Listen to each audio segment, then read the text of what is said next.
Well, it's official. Reported today, the Centers for Disease Control has released important documentation onto their website, what many Americans had already known and feared, that the mold growing inside homes across the U.S. produce poisons called mycotoxins, and these poisons have now been linked to be the cause of disease, cancer, and even death in human beings. My name is Alfred Hawkins. I'm President and CEO of Millman Systems in Bowie University in Maryland, Bowie, Maryland.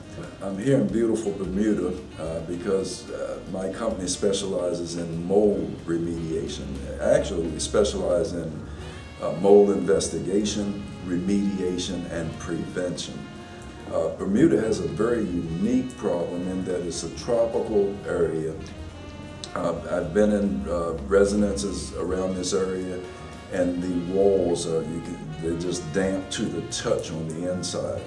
A lot of that comes from, in some areas, crawl space, lack of crawl space ventilation, I should say, and just the humidity where there's no air conditioning running 24/7.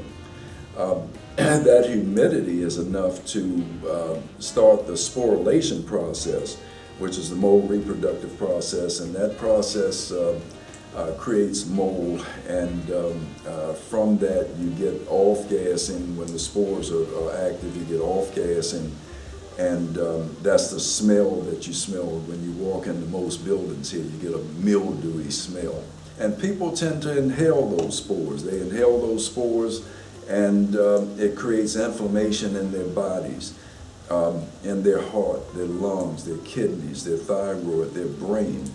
And when you create inflammation, you invade the body with anything, your immune system goes into action to combat that inflammation. And when that happens, it's not available to do the things it would normally do, which is protect you from cancers, heart attacks, and other diseases that may be ready to invade the body. Your system is being overwhelmed because with each breath you take, you're adding more inflammation. So your immune system is simply not available to handle the other things. For instance, we all have cancer cells. They're undetected until they reach a certain level. Your immune system is there to help keep them under control. If cancer cells love sugar, so if you eat a piece of cake or drink a soda pop, they tend to rise. Your immune system suppresses them and keeps them in check.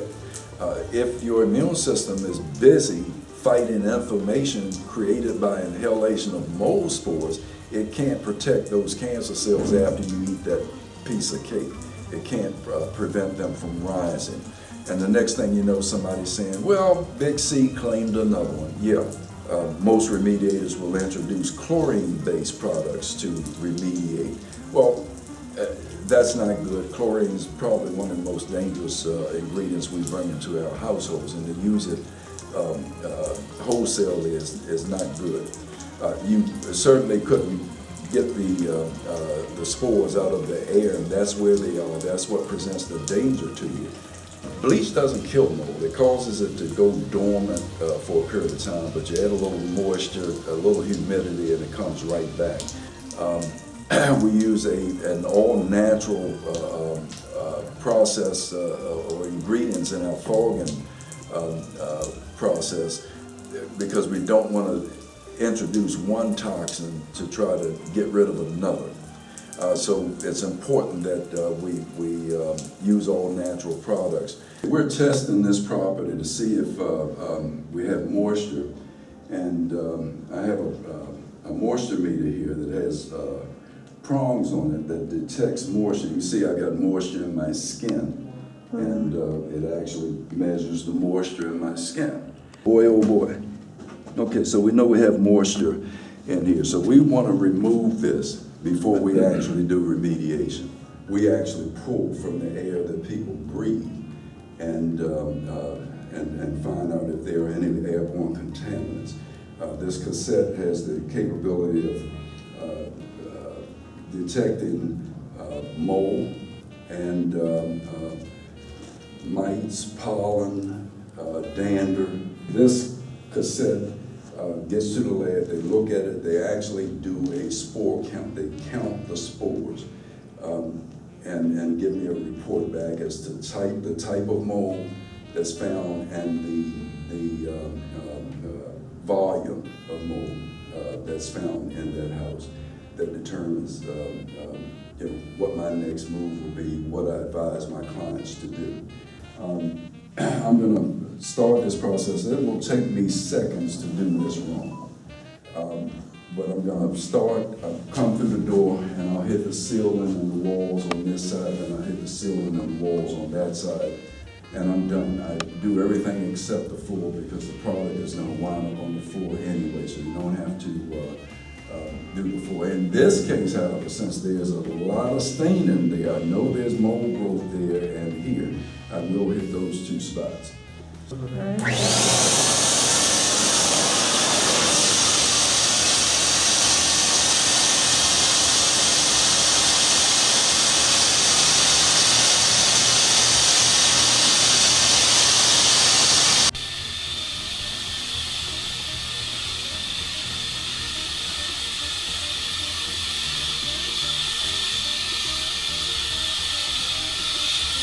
So we have to look for the moisture source. We have to look as to how we can cut that source off and then remediate that property.